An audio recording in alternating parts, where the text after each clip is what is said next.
السلام عليكم ورحمة الله وبركاته. الحمد لله رب العالمين. صلاة وتسليم على أحمد المجتبى محمد المصطفى رسول الله صلى الله عليه وعلى آله وأصحابه وأتباعه إلى يوم الدين. فقد قال الله تبارك وتعالى في القرآن العظيم والفرقان المجيد بعد أعوذ بالله من الشيطان الرجيم بفضل بسم الله الرحمن الرحيم إنهم فتية آمنوا بربهم وزدناهم هدى صدق الله العلي العظيم. وقال نبينا صلى الله عليه وسلم شبابك قبل هرمك صدق رسوله النبي الكريم ونحن على ذلك من الشاهدين والشاكرين والحمد لله رب العالمين. சர்வ புகழும் ஏகவல்லோன் அல்லாஹ் ஒருவனுக்கே உரித்தாகுக.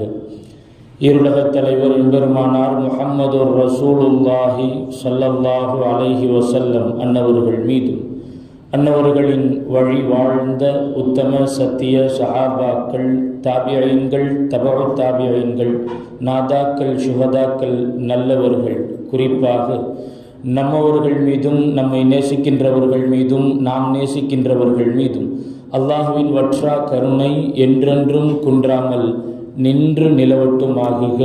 ஆமீன் ஆமீன் யா ரப்பல் ஆலமீன். சங்கைக்கும் இறை பொருத்தத்திற்கும் உரித்தான அல்லாஹுவின் நல்லடியார்களே, அருமை மூமினீன்களே, அல்லாஹு ஜல்ல ஷானுஹு வ தஆலா அவனது அடியார்களாகிய நம்மை படைத்து மிகச்சிறந்த ஒரு வாழ்க்கையை அல்லாஹ் நமக்கு தந்திருக்கிறான். அல்லாஹ்வின் புறத்திலிருந்து திட்டமிடப்பட்டு மிக அழகிய முறையில் நேர்த்தியாக அமைக்கப்பட்டிருக்கிற அழகான வாழ்க்கையை அல்லாஹ் நமக்கு தந்திருக்கிறான். நம்முடைய வாழ்க்கையில் ஒரு முக்கியமான ஒரு பருவம் உண்டு. ஒவ்வொரு மனிதருடைய வாழ்க்கையிலும் ஒரு முக்கியமான ஒரு பருவம் இருக்கிறது. அந்த பருவத்தை யாரெல்லாம் இதுவரை அடையவில்லையோ அவர்கள் அந்த பருவத்தை அடைய வேண்டும் என்று ஆசைப்படுவார்கள், துடிப்பார்கள். அந்த பருவத்தை யாரெல்லாம் கடந்து வந்து விடுவார்களோ அவர்கள் அந்த பருவத்தை நாம் இழந்து விட்டோமே என்று தவிப்பார்கள். அப்படி ஒரு முக்கியமான, தவிர்க்க முடியாத, மிக அவசியமான ஒரு பருவம் இளமை பருவம், நம்முடைய வாலிபம். வாலிபம் என்பது அவ்வளவு முக்கியமானது, வலிமையானது. எனவேதான் அல்லாஹு தஆலா அல் குர்ஆனில் பல இடங்களில் வாலிபத்தை பற்றி அல்லாஹ் குறிப்பிடுகிறான், வாலிபர்களை பற்றி அல்லாஹ் குறிப்பிடுகிறான். நமக்கு தெரியும், சூரத்துல் கஹ்ஃப் என்று ஒரு அத்தியாயம் இருக்கிறது. கஹ்ஃப் என்றால் குகை என்று பொருள். அந்த அத்தியாயத்திற்கு குகை என்று பெயர் வந்ததற்கான காரணம், அந்த குகைக்குள்ளாக தங்களுடைய ஈமானை பாதுகாத்துக் கொள்வதற்காக வேண்டி தஞ்சம் அடைந்த வாலிபர்களை பற்றி அல்லாஹ் அந்த சூறாவிலே பேசுகிறான். இன்னஹும் ஃபித்யத்துன் ஆமனூ பிரப்பிஹிம். அவர்கள் எப்படிப்பட்ட வாலிபர்கள், இளைஞர்கள் தெரியுமா? தங்களுடைய ரப்பின் மீது அசைக்க முடியாத ஈமானோடு இருந்தார்கள். அல்லாஹ்வின் மீது அவ்வளவு வலிமையான ஈமானோடு இருந்தார்கள். வஸித்னாஹும் ஹுதா. அவர்களுக்கு நாம் நேர்வழியை அதிகப்படுத்தி கொடுத்தோம் என்று அல்லாஹ் சொல்லுகிறார். குர்ஆனில் அல்லாஹ் வாலிபர்களை பற்றி அல்லாஹ் பேசுகிறார். நபி அவர்கள் சொல்லுவார்கள், நாம் எதை வேண்டுமானாலும் பாக்கியமாக, பொக்கிஷமாக கருதலாம். ஆனால் மிக முக்கியமாக நம்முடைய வாழ்க்கையில் சில விஷயங்களை நாம் பாக்கியமாக கருதியாக வேண்டும். ஒரு 5 விஷயங்களை சொல்லுவார்கள். அதில் முதலிடத்தில் நபி அவர்கள் சொல்லுவார்கள், ஷபாபக கபுல ஹரமிக்க. உனக்கு வயோதிகம் வருவதற்கு முன்னால் உன் வாலிபத்தை சரியாய் பயன்படுத்திக் கொள் என்று நபி அவர்கள் சொல்லுவார்கள். வாலிபம் என்பது அவ்வளவு முக்கியமான பருவம். வேறு எந்த பருவத்திலும் வாலிபத்தை போன்ற ஆரோக்கியத்தை நம்மால் காண முடியாது. சாதிப்பதற்கான அத்துணை சாத்தியக்கூறுகளும் ஒருங்கே அமைய பெற்ற பருவம் வாலிப பருவம். முதுமையில சாதிக்க முடியாதா என்றால் சாதிக்கலாம். ஆனால் முழுக்க முழுக்க சாதிப்பதற்கான எல்லா சாத்தியக்கூறுகளும் ஒருங்கே கிடைக்கப் பெறுகிற காலம் என்பது நம்முடைய இளமை பருவ காலம் என்பதை நம்மில் யாரும் அதை மறுக்கவும் முடியாது. ஆரோக்கியமாக இருந்தாலும் சரி, உடல் வலிமையாக இருந்தாலும் சரி, மன வலிமையாக இருந்தாலும் சரி, விசாலப்படுகிற அறிவுத்திறனாக இருந்தாலும் சரி, எல்லாம் வாலிபத்தில் அபரிமிதமாக அல்லாஹ் தருவான். அபரிமிதமாக தருவான். வாலிபம் உண்மையிலேயே அல்லாஹ் கொடுத்த பெரும் பொக்கிஷம், பெரும் பாக்கியம். அதை மிகச்சரியாய் பயன்படுத்தியவர்கள் பாக்கியசாலிகள். உள்ளபடியே அவர்கள் பாக்கியசாலிகள். வாலிபத்தை சரியாய் பயன்படுத்த நாம் தவறிவிடுவோமேயானால் பெரும் நஷ்டவாளிகளாக நாம் மாறி போகிறோம். அல்லாஹ் பாதுகாக்க வேண்டும். அருமையானவர்கள், இந்த முஸ்லிம் உம்மத், இஸ்லாமிய சமூகம் எத்தகைய வாலிபர்களை, சாதனை புரிந்த வாலிபர்களை சந்தித்திருக்கிறது, பார்த்திருக்கிறது என்பதை நாம் வரலாற்று பக்கங்களிலே பார்க்கிறோம். மதீனாவில் இருந்து ஒரு கூட்டம், நபி அவர்கள் ஹிஜ்ரத் செய்வதற்கு முன்பதாக, நபி ஸல்லல்லாஹு அலைஹி வஸல்லம் மக்காவில் இருக்கிறார். மதீனாவில் இருந்து சில மக்கள் நபி அவர்களை வந்து சந்தித்து ஈமானை ஏற்றுக்கொண்டு, இஸ்லாத்தை ஏற்றுக்கொண்டு, நபி ஸல்லல்லாஹு அலைஹி வஸல்லம் அவங்கள்ட்ட சொன்னாங்க, எங்களுக்கு மார்க்கத்தை படித்து தருகிற, எங்களுக்கு தொழுகை போன்ற அடிப்படை விஷயங்களை கற்றுத்தருகிற ஒரு முஅல்லிமை, ஒரு இமாமை எங்களுக்கு நீங்கள் நியமியுங்கள் என்று சொன்னார்கள். நபி ஸல்லல்லாஹு அலைஹி வஸல்லம் அவர்கள் மதீனாவிற்கு இமாமாக ஒரு சஹாபியை அனுப்பினார்கள். முஸ்அப் இப்னு உமைர் ரலியல்லாஹு அன்ஹு. முஸ்அப் இப்னு உமைர் ரலியல்லாஹு அன்ஹு வாலிபராக இருந்த முஸ்அப் ரலியல்லாஹு அன்ஹு அவர்களை அழைத்து சொன்னார்கள், இவர்களோடு நீங்கள் செல்லுங்கள், இவர்களுக்கு நீங்கள் மார்க்கத்தை கற்றுக் கொடுப்பதற்காகவும் இமாமத்து செய்வதற்காகவும் நீங்கள் செல்லுங்கள் என்றார்கள்.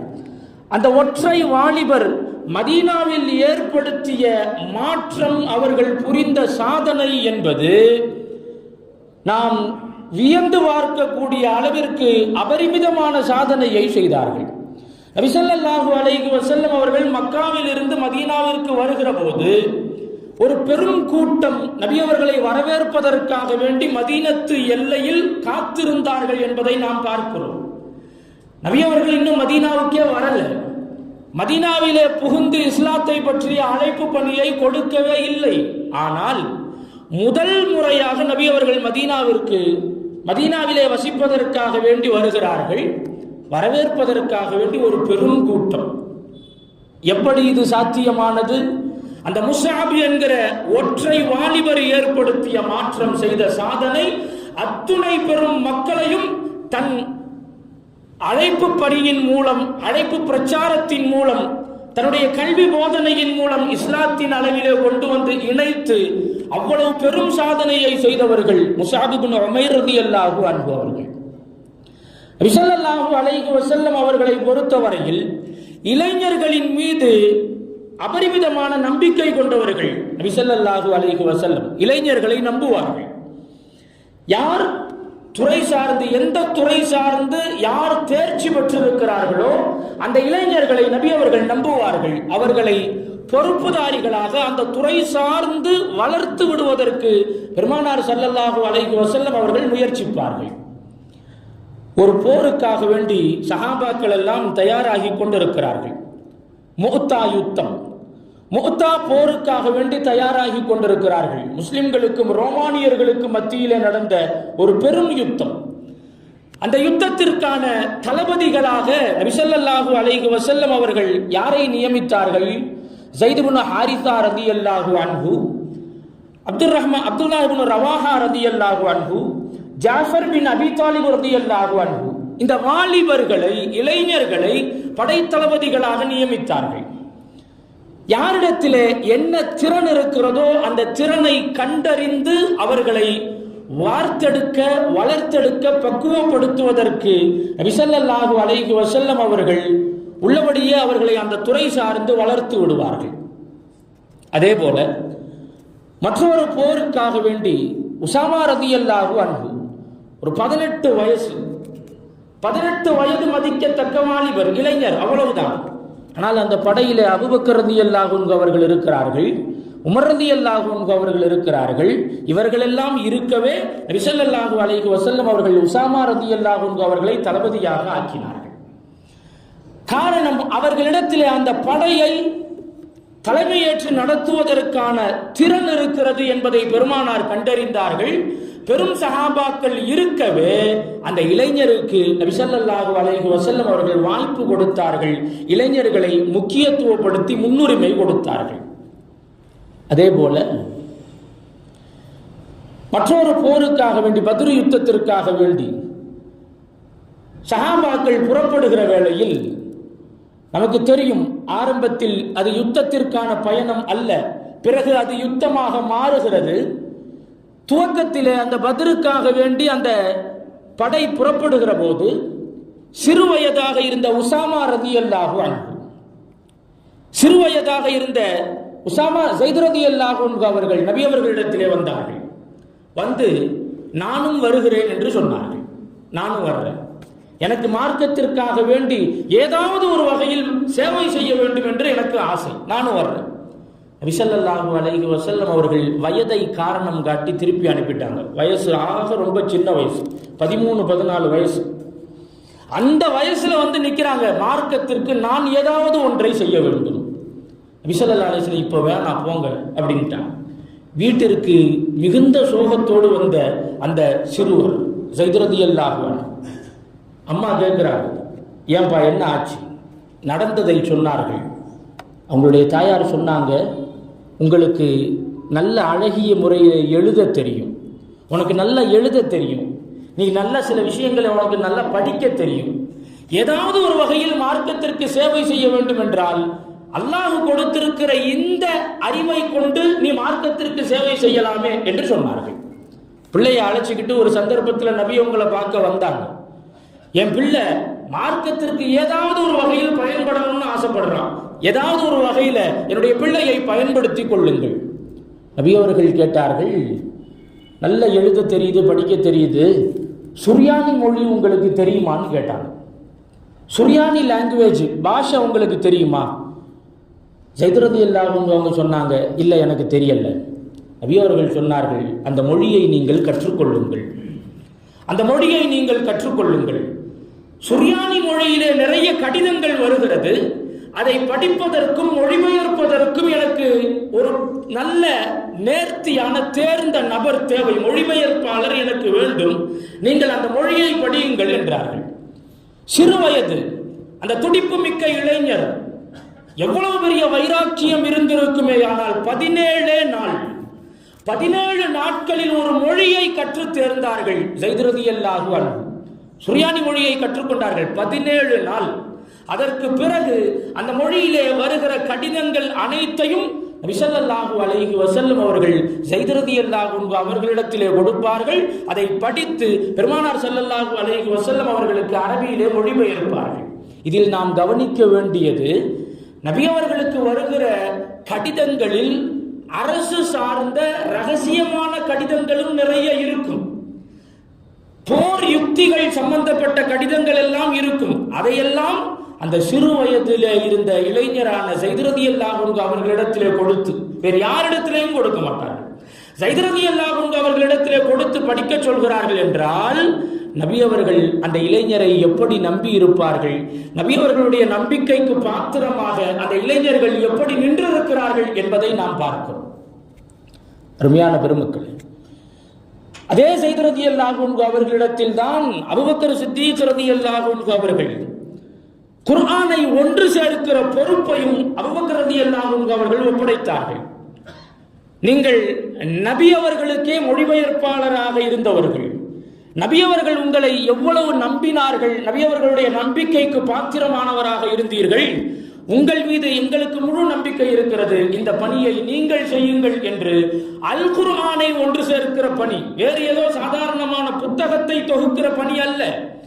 உலக பொதுமறை அல் குர்ஆனை ஒன்று சேர்க்கிற ஆகப்பெரும் சேவையை அபூபக்கர் ரலியல்லாஹு அன்ஹு அவர்கள் இளைஞராக இருந்த ஸைத் ரலியல்லாஹு அன்ஹு அவர்களிடத்திலே ஒப்படைத்தார்கள் என்பதை பார்க்கிறோம். இத்தகைய சாதனை புரிந்த இளைஞர்களை சந்தித்த சமூகம் இது. அப்படிப்பட்ட சாதனையாளர்களை, இளைஞர்களை உருவாக்கிய சமூகம் இது. இன்றைக்கு நம் சமகாலத்து இளைஞர்கள், இன்றைய இளைய தலைமுறை உருவாகி வருகிற விதம் குறித்தும் முறை குறித்தும் சமூகத்து பெரியவர்கள், சமூக ஆர்வலர்கள், நலன் விரும்பிகள் மிகுந்த கவலையோடும் மிகுந்த சோகத்தோடும் அவர்களை அணுக வேண்டிய சூழலில் இன்றைய இளைய தலைமுறை தடம் புரண்டு கொண்டிருப்பதை நாம் கவலையோடு எண்ணி பார்க்க வேண்டிய நிர்பந்த கட்டத்தில் நாம் இருக்கிறோம். என்னால் இந்த சமூகம் பயன்பெற வேண்டும் என்று ஏதாவது ஒரு லட்சியத்தோடு சுற்றி வந்த, லட்சியத்தோடு திகழ்ந்த இளைஞர்களின் காலம் மாறிப்போய் இன்றைக்கு எந்த விதமான லட்சியமும் இல்லாமல் சுற்றித் திரிகிற இளைஞர்கள் பெருகி வருகிற காலம். எந்த லட்சியமும் இல்லை. எதை நோக்கி நாம் ஓடுகிறோம், நமக்கான இலக்கு என்ன, எதுவும் தெரியாமல் நாட்களை நகர்த்துகிற வாலிபர்கள். லட்சியம் இருந்தாலும் கூட ஒரு பொறுமானம் இல்லாத லட்சியமாக இன்றைக்கு இளைஞர்களிடத்தில் லட்சியவாதிகளான இளைஞர்களும் இருக்கிறார்கள். ஆனால் பெரும்பாலும் இன்றைக்கு எப்படிப்பட்ட இலக்குகளை கொண்டிருக்கிற இளைஞர்களை நாம் பார்க்கிறோம். நான் சம்பாதிச்சு எப்படியாவது நல்ல விலை உயர்ந்த நான் பைக்கை வாங்கிட்டேன்னா எனக்கு போதும், அது போதும் எனக்கு, நான் ஒரு நல்ல ஒரு கார் வாங்கிட்டேன்னா போதும். ஒரு மதிப்பில்லாத இலக்கை, ஒரு மதிப்பில்லாத லட்சியத்தை நோக்கி ஓடிக்கொண்டிருக்கிற இளைஞர்கள் பெருகி இருக்கிற காலம். இதுவெல்லாம் ஒரு புறம் இருக்க, தீய பழக்க வழக்கங்கள், தொடக்கூடாத விஷயங்களை தொடுகிற இளைஞர்கள், போதையை முற்றிலுமாக ஒழித்த, போதை தருகிற வஸ்துக்களை அறவே நெருங்கக்கூடாது என்று உலகிற்கு பாடம் எடுத்த மார்க்கம் இஸ்லாமிய மார்க்கம். ஆனால் நாளுக்கு நாள் அதன் பக்கம் நெருக்கத்தை ஏற்படுத்திக் கொள்கிற வாலிபர்கள் சன்னமாக அதிகரித்து வருகிறார்கள் என்பதை மிகுந்த கவலையோடு நாம் எண்ணி பார்க்க கடமைப்பட்டிருக்கிறோம். சாதாரணமான ஒன்று அல்ல, ஏதோ எங்கேயோ எவனோ ஒருத்தன் செய்கிறான் அல்ல. நாம் கேள்விப்படுகிறோம் என்றால் நம்மை சார்ந்திருப்பவர்களாக இருக்கலாம், அல்லது நம் சுற்றுப்புறத்தில் உள்ளவர்களாக இருக்கலாம். இத்தகைய தீய பொருட்களோடு, தீய பழக்கங்களோடு தொடர்புடையவர்களாக இருக்கிறார்களே, ஆனால் அவர்களை மீட்டெடுக்க வேண்டிய கடமை நமக்கு இருக்கிறது. காரணம், இளைஞர்கள் இந்த சமுதாயத்தின் மிகப்பெரிய சொத்து. ஒரு சமூகத்திற்கான வலிமை என்பது அந்த சமூகத்தின் இளைஞர்களை கொண்டுதான் நியமிக்கப்படும், தீர்மானிக்கப்படும். இளைஞர்கள் கெட்டுப்போகிற போது அந்த சமூகம் கெட்டுப்போவது மிக சமீபத்தில் இருக்கிறது என்பதை நாம் புரிந்து கொள்ள வேண்டும்.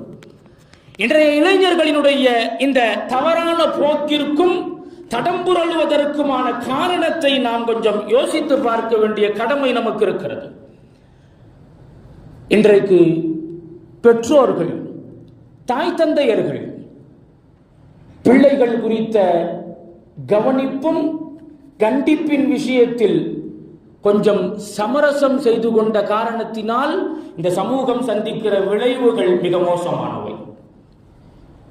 பிள்ளைகளை கண்டிக்கிற பெற்றோர்கள் காணாமல் போய்விட்டார்கள். பிள்ளைகளை கண்டிக்கிற, தவறு செய்கிற போது தண்டிக்கிற பெற்றோர்கள் இன்றைக்கு மிக கணிசமான அளவில் குறைந்து போய்விட்டார்கள். ஃப்ரீடம் என்கிற பெயரில் என் பிள்ளையை நான் சுதந்திரமாக வளர்க்கிறேன், முழு உரிமை கொடுக்கிறேன் என்கிற பெயரிலே பிள்ளைகளை கெட்டழிக்கிற பெற்றோர்கள் அதிகரித்திருக்கிற காலம். ஏன் என்று கேட்பதற்கு ஆள் இல்லை என்றால் அவன் சரியான பாதையிலே நடைபோடுவது என்பது அவ்வளவு சாத்தியத்திற்கு அப்பாற்பட்டது. இன்றைக்கு ஏன் என்று கேட்பதற்கு வீட்டிலே ஆள் இல்லாமல், கேட்பதற்கு துணிவில்லாமல், கேட்கக்கூடிய இடத்தில் இருப்பவர்கள் மௌனமாய் போய்விடுகிற காரணத்தினால் இளைஞர்கள் தனக்கான பாதையை தானே தேர்வு செய்கிறார்கள், தனக்கான பாதையை தானே தேர்ந்தெடுக்கிறார்கள். அருமையானவர்கள், பெற்றோர்கள் பிள்ளைகளை கண்டிக்க வேண்டிய பொறுப்பும் கடமையும் இருக்கிறது. பெற்றோர்கள் கண்டிக்கவில்லையானால் மற்றவர்கள் கண்டிப்பார்கள். பெற்றோர்களிடத்திலே அடிபடாத பிள்ளை மற்றவர்களிடத்திலே உதைபடுவான் என்பது இந்த உலகம் பார்க்கிற யதார்த்தமான உண்மை. அது சின்ன சின்ன தவறுகளை செய்கிற போது கண்டிக்காமல் நாம் தவறுவோமேயானால் சமூகத்தின் முன்னிலையில் பெரும் தவறிலே, பெரும் குற்றகாரியத்திலே அவன் சிக்குண்டு போவான் என்பதில் எந்த சந்தேகமும் இல்லை. பெற்றோர்கள் கடமை தவறுகிற போது பிள்ளைகள் வழிமாறி போவதை தவிர்க்க முடியாது என்பதை நாம் கவனப்படுத்திக் கொள்ள வேண்டும். இன்றைக்கு இளைஞர்களினுடைய கையிலே புரளுகிற அதிகமான பணப்புழக்கம், அல்லாஹ் வசதியை தந்திருக்கிறான், அல்ஹம்துலில்லாஹ். பயன்படுத்த வேண்டிய முறையில் பயன்படுத்தாமல் என்கிட்ட இருக்கு, என் பிள்ளைக்கு நான் கொடுக்கிறேன், இருப்பதனால் கொடுத்து விடலாம் என்றால் நாம் பிள்ளைகளுக்கு கொடுக்க மட்டும் செய்யவில்லை, பிள்ளைகளை கெடுக்கவும் செய்கிறோம். பிள்ளைகள் கேட்பதையெல்லாம் கொடுத்து அவர்களை கெடுத்து வைக்கிறோம் என்பதை நாம் மறந்துவிடக்கூடாது. இன்றைக்கு அறிவிப்புகள் பல இடங்களிலும் 18 வயதிற்கு உட்பட்டவர்களுக்கு லைசன்ஸ் இல்லாமல், ஓட்டுநர் உரிமம் இல்லாதவர்கள் வாகனங்களை ஓட்டக்கூடாது, பெற்றோர்கள் அனுமதிக்க கூடாது என்று காவல்துறை சார்பில் அறிவிப்பு செய்யப்படுகிற சூழலில் தான் நாம் வாழ்ந்து கொண்டிருக்கிறோம். இன்றைக்கு நடக்கிற அதிகமான விபத்துகள், சமூகம் பார்க்கிற அதிகமான விபத்துகளுக்கான காரணம் முறையாக வாகனம் ஓட்ட தெரியாமல் அல்லது அசுர வேகத்திலே வாகனத்தை இயக்குகிற இளைஞர்களின் காரணமாய் இந்த சமூகம் நிறைய பேரிழப்புகளை சந்தித்துக் கொண்டிருக்கிறது. எந்த வயசுல எதை கொடுக்கணுமோ அந்த வயசுல அதை கொடுக்கணும். வயதிற்கு மீறி அது அவர்களுக்கான சுதந்திரத்தையும் அவர்களுக்கான வசதி வாய்ப்புகளையும் நாம் ஏற்படுத்தி தருவது மிகப்பெரிய பாதிப்புகளை இந்த சமூகத்திற்கு தருகிறது என்பதை பெற்றோர்கள் மறந்துவிடக்கூடாது. நம்முடைய பிள்ளைகளினுடைய நட்பு சார்ந்து கவனம் எடுத்துக் கொள்ள வேண்டிய கடமை நமக்கு இருக்கிறது. பொதுவாக ஒரு விஷயத்தை நாம் கவனத்தில் கொள்ள வேண்டும். ஒவ்வொரு மனிதருக்கும் 2 விதமான முகங்கள் உண்டு. ஒவ்வொரு மனிதருக்கும் 2 விதமான முகங்கள் உண்டு. வீட்டில் ஒரு முகம் இருக்கும், வெளியே ஒரு முகம் இருக்கும். நம்முடைய பிள்ளைகளும் அப்படித்தான். வீட்டில் ஒரு முகத்தோடு இருப்பார்கள், நண்பர்களோடு சேர்ந்து விட்டால் மறுமுகத்திற்கு மாறிவிடுவார்கள். இது யதார்த்தமானது, யாரையும் தவறு சொல்ல முடியாது.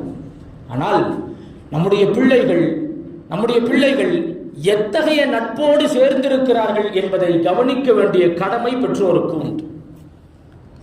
பூவோடு சேர்ந்த நாரும் மணக்கும் என்பார்கள். பூவோடு சேர்ந்த நாரும் மணக்கும். நட்பு நல்ல நட்பாக இருந்தால் அதன் மூலமாக இவனும் பயன்பெறுவான், நல்லவனாகவே இருப்பான். பூவோடு சேர்ந்த நாரும் மணக்கும், இது ஒரு பகுதி தான். அந்த பூ வாடி வதங்கி கெட்டு விடுகிற போது அதிலிருந்து ஏற்படுகிற துர்வாடை அந்த நாரிற்கும் பரவும். பூவோடு சேர்ந்த நாரும் பூவோடு சேர்ந்த நாரும். நட்பு நல்ல நட்பாக இருக்கும் போது நம் பிள்ளைகள் நல்லவர்களாகவே இருப்பார்கள். நட்பிலே ஏற்படுகிற பாதிப்பு அவர்களுடைய வாழ்க்கையிலும் அந்த பாதிப்பு பிரதிபலிக்கும் என்பதை நாம் கவனப்படுத்திக் கொள்ள வேண்டும். மிக குறிப்பாக நம்முடைய பிள்ளைகள் நல்லவர்களாக, தீய பழக்கங்கள் இல்லாமல் உருவாக வேண்டும் என்ற அக்கறை பெற்றோர்களாகிய நம்மிடத்தில், சமூகத்து பெரியவர்களாக இருக்கிற நம்மிடத்தில் இருக்குமேயானால் மிக குறிப்பாக கவனத்தில் கொள்ள வேண்டிய மிக முக்கியமான ஒன்று, பொதுவெளிகளில் இதற்கு பாத்தியப்பட்டவர்கள் கோபித்துக் கொள்ளக்கூடாது. பொதுவெளிகளில் புகைப்பிடிக்கிற பழக்கத்தை கொண்டிருக்கிற பெரியவர்கள், பொதுவெளியில் எல்லோரும் சந்திக்கிற பொதுவெளிகளில் சிறுவர்கள் பெரியவர்கள் என்ற பாரபட்சம் இல்லாமல் எல்லோரும் ஒன்று கூடுகிற இடங்களில் பகிரங்கமாய் வெளிப்படையாய் புகைப்பிடிக்கிற நபர்கள் தெரிந்தோ தெரியாமலோ உணர்ந்தோ உணராமலோ அந்த இடத்தில் நாம், இந்த சமூகத்து இளைஞர்கள், நம்மை பார்க்கிற சமூகத்திற்கு நாம் ஆகப்பெரிய ஒரு தீய முன்மாதிரியாக அந்த இடத்திலே நிற்கிறோம் என்பதை நாம் மறந்துவிடக் கூடாது. யாருமே அந்த பழக்கத்தை உடையவர்கள் யாரும் வாதிட முடியாது. இதெல்லாம் இன்னைக்கு தப்பே இல்லையேன்னு சொல்ல மாட்டாங்க யாரும். சொல்பவர்கள் எல்லோருமே தப்பு தான். என்ன செய்யறது? பழகிடுச்சு, தவறுதான், பழகிடுச்சு. எது ஒரு விஷயம் தவறு என்று தெரிகிறதோ அதை மறைக்கத்தான் வேண்டுமே தவிர பகிரங்கப்படுத்தக்கூடாது. பகிரங்கப்படுத்தக்கூடாது. மார்க்கத்தில் ஒன்று, நபி அவர்கள் சொல்லி இருக்கிறார்கள், தவறு செய்வது ஒன்று, அந்த தவறை வெளிப்படுத்துவது ஒன்று. ரெண்டு குற்றம். தவறு என்று தெரிந்தே நாம் செய்கிறோம், அது நமக்கான தீமை. அந்த தவறை நாம் எப்போது பகிரங்கப்படுத்துகிறோமோ அது சமூகத்திற்கான தீமையாக மாறிவிடுகிறது. நம்மை கடந்து போகிற சிறுவர்கள், பள்ளி பருவத்து மாணவர்கள், பார்ப்பவனுடைய உள்ளத்தில் ஏதாவது ஒரு நேரத்தில் அதை நானும் தொட்டு பார்க்க வேண்டும் என்று அவன் நினைத்து விட்டால், நம் செயலை பார்த்து அவன் கெட்டு போய்விட்டால், அவன் எத்துணை காலம் புகைக்கிறானோ அத்துணை காலம் அதற்கான தீமையை நாம் அனுபவித்தாக வேண்டும். நாம் இன்றைக்கு சர்வ சாதாரணமாக அதை நாம் எண்ணிக்கொண்டிருக்கிறோம். இது சகஜமாய் போய்விட்ட காலம் இல்லை. நாம் அடுத்த சமூகத்திற்கு இதை கடத்துகிறோம் என்பதை மறந்துவிடக்கூடாது. அன்பிற்கினியவர்களே, நம்முடைய பிள்ளைகள், இளைய தலைமுறை குறித்து உரிய அக்கறை எடுத்துக்கொள்ள வேண்டிய கடமை நமக்கு இருக்கிறது.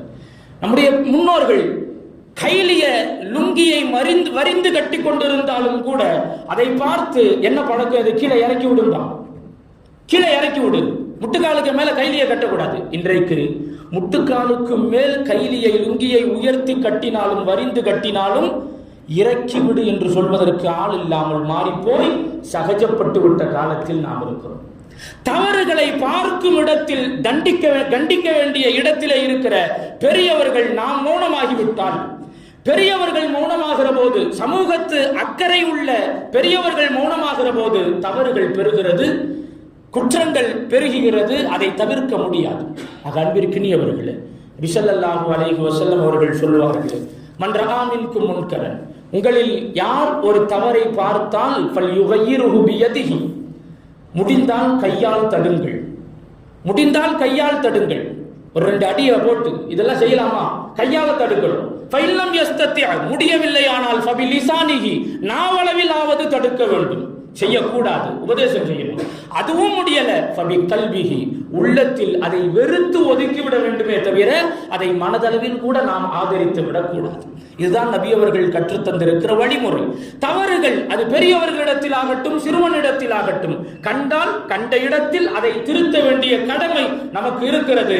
இதை கைவிட்டதுதான் இன்றைக்கு பெரும் பெரும் குற்றங்கள் சமூகத்தில் பெருகி நிற்பதற்கான மிக முக்கியமான காரணங்களில் பிரதானமானவை என்பதை நாம் கவனத்தில் கொள்ள வேண்டும். வல்லரஹ்மான் அல்லாஹு தஆலா நபி ஸல்லல்லாஹு அலைஹி வஸல்லம் அவர்கள் எந்த வாழ்க்கையை வாழ்ந்து வழிகாட்டினார்களோ அந்த தூய வாழ்க்கையை கடைபிடித்து வாழுகிற நற்பாக்கியத்தை வல்லரஹ்மான் நமக்கும் நம்முடைய பிள்ளைகள் இளைஞர்களுக்கும் அல்லாஹ் தந்தருள் புரிவானாக.